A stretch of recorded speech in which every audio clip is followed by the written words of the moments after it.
You literally cannot escape him. You open your phone, he's there. You look at the news, he's launching some massive rocket. You look at the stock market, and he's moving it with, I don't know, a single cryptic post.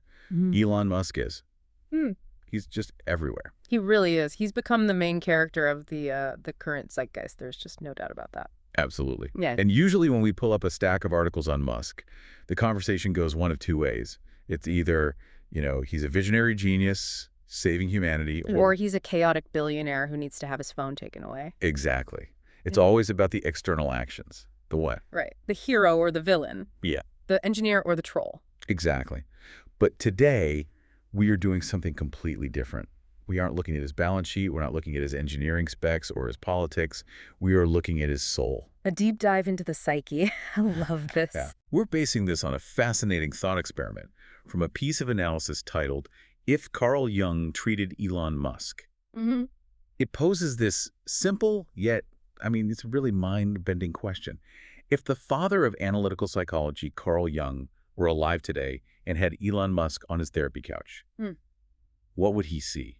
And this premise is so useful because while modern psychology might be quick to just slap a label on Musk, people talk about Asperger's or narcissism or workaholism, Jung would look right past all that. She wouldn't look at the clinical symptoms. You look at the mythology. Yes. Jung wouldn't see a tech CEO. He would see a man possessed by ancient forces. Possessed by an archetype. That's the phrase he would use, right? That is the phrase. And that's our mission today. We're going to deconstruct Elon Musk not as a business mogul, but as a patient. We're going to try and figure out exactly which ancient spirits are driving those futuristic ambitions. Okay, so let's get the session started. The door closes, the notebook opens. Dr. Jung adjusts his glasses. What's the very first thing he writes down about Elon Musk? Well, according to our source material, the diagnosis is, it's almost immediate. Jung looks at this man who is obsessed with rockets, obsessed with Mars, completely obsessed with the future, and he writes down two Latin words, Puer Aeternus. The Puer Aeternus. Yeah. Which translates to? The eternal boy. Okay, hold on. Let's unpack this. Because when I hear eternal boy, I think of Peter Pan. I think of, a guy playing video games in his mom's basement who refuses to get a job.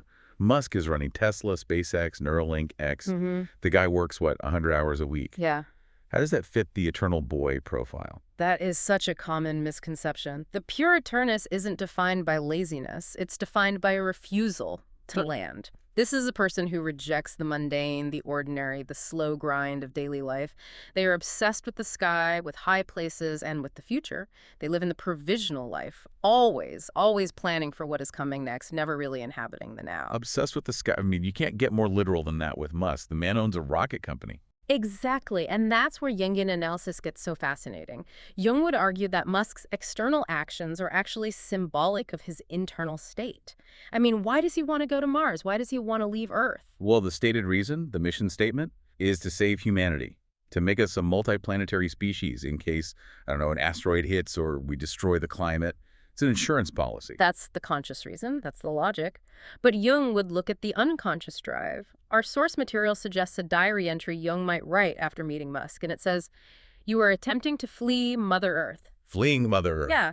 Think about what Mother Earth represents symbolically. Gravity, heaviness, reality, emotional bonds, physical limitations, the fact that things rot and die. So the rocket isn't just a vehicle for exploration. No. In this analysis, the rocket is a symbol of ascension. It's a mechanism to flee the terrified inner child who simply cannot survive in a mediocre world. The source puts it so brutally. Your rocket is not for exploring a universe. It is for escaping the gravity of reality. Wow. That puts a whole new spin on the Mars mission. The idea is that reality, the boring, heavy, emotional reality of Earth, is just too painful or too mundane, so he literally builds a machine to fly above it. Precisely. He lives in the future because the present is unbearable. The Puer Aeternus is always about what's next, never what is. If you start moving, if you land, you have to face yourself. This connects so well to that feeling of restlessness he seems to have. The guy sleeps on factory floors. He's constantly starting new companies, tearing up roadmaps. It's like he's running away from stillness. And that leads us directly into the second part of Jung's diagnosis. If he is fleeing Mother Earth, which is the ultimate feminine symbol, he is also going to have a very, very complicated relationship with the feminine in general. Which brings us to the anima, The anima. This is one of Jung's core concepts. It's the inner feminine personality that exists within men. It governs emotion, connection, intuition, life force, all that stuff. And for a guy like Musk, who is hyper-rational, hyper-logical, an engineer to his core, I'm guessing that anima function isn't getting a lot of exercise. It's what Jung would call a shadow function. It's undeveloped, it's primitive. Because Musk relies so heavily on thinking, and that's thinking with a capital T, his feeling function is repressed. He can't self-soothe.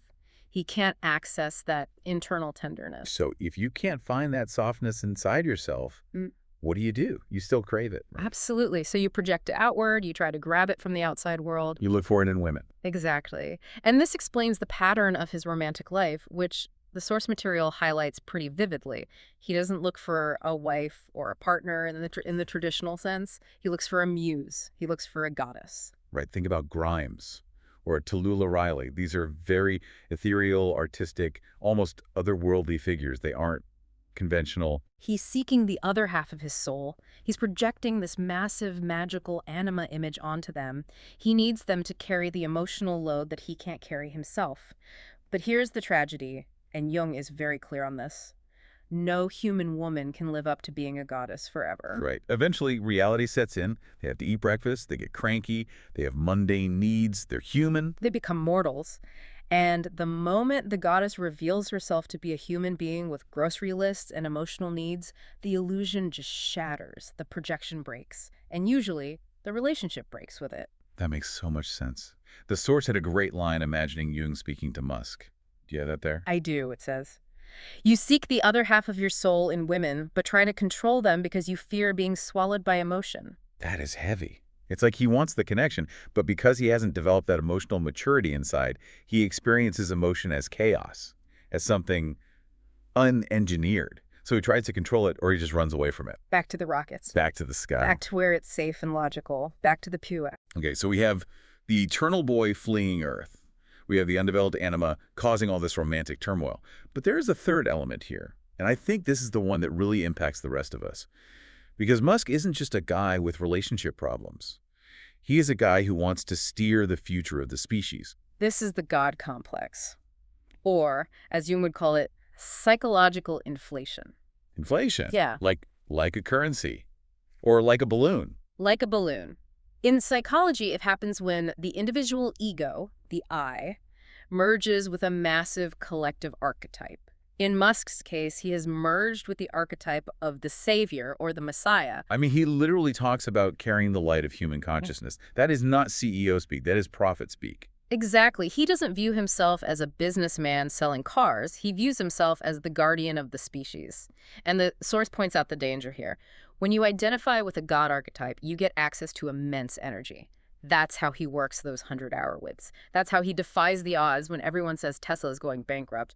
He is tapping into something transpersonal. But there's a catch. A huge catch. He is not a god. He is a mammal. He has a mortal body. And gods don't need sleep.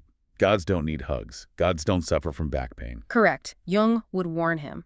You are trying to force a mortal body to carry the energy of a god. And the inevitable result of that is a breakdown.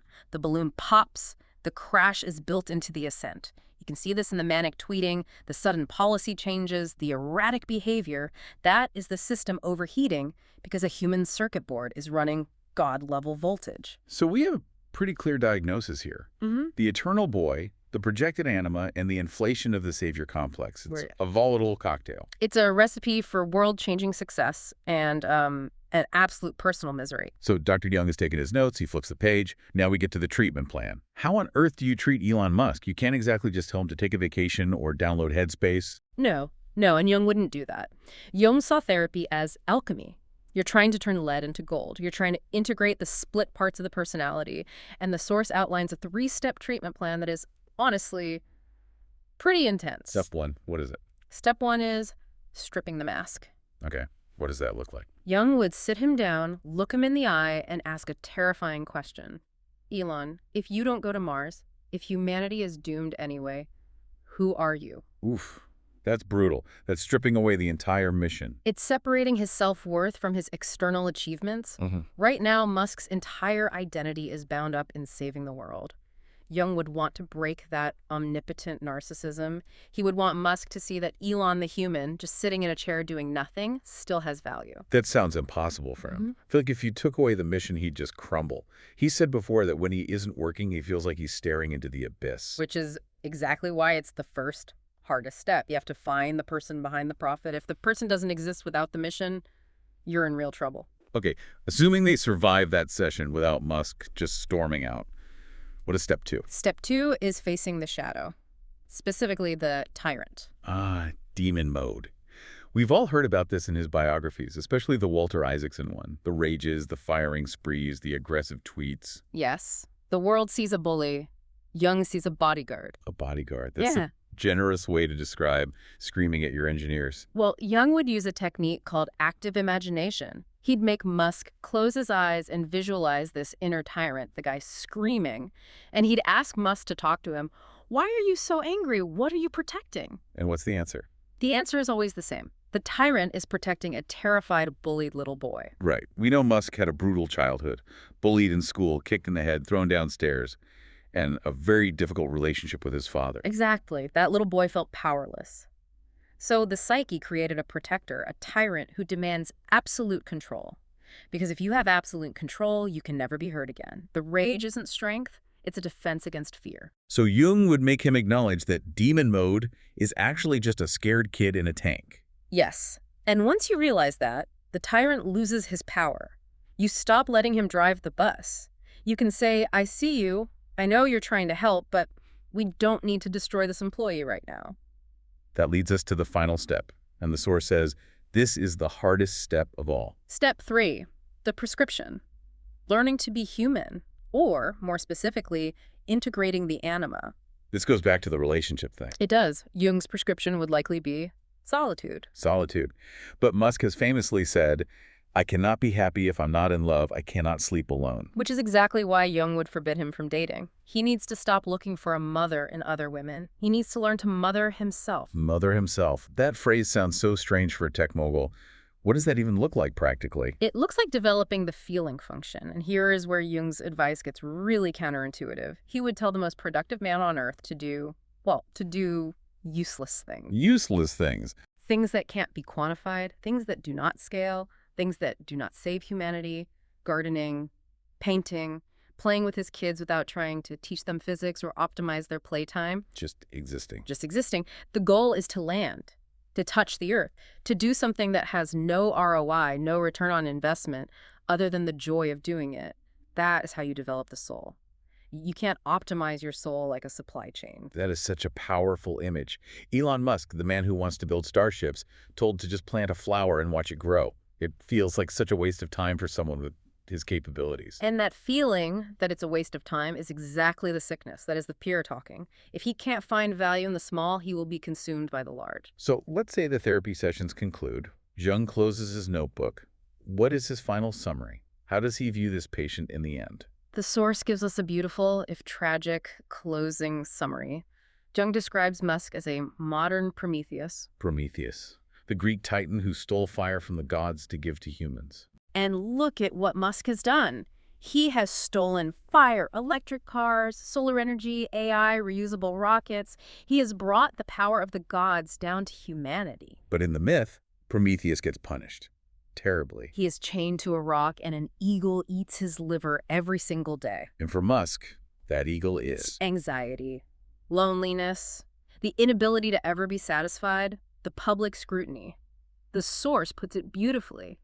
His tragedy is that he lives in the world of archetypes, not the world of humans.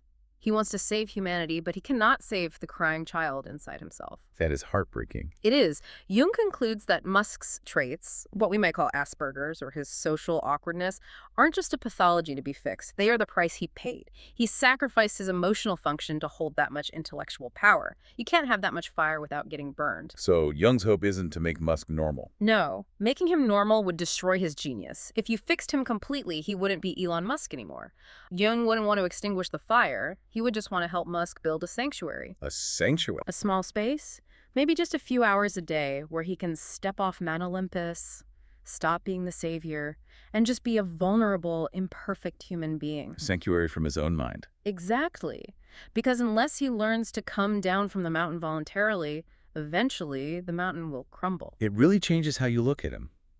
It's easy to admire the achievements or to hate the tweets, but it's much harder, and maybe more important, to empathize with the human cost of that kind of life. That's the lesson for all of us, really. We often envy the great men of history, but we rarely ask what they had to trade to get there. A powerful reminder that even those reaching for the stars are still tethered to the human condition. That's all for this deep dive. Thanks for listening, and we'll catch you on the next one.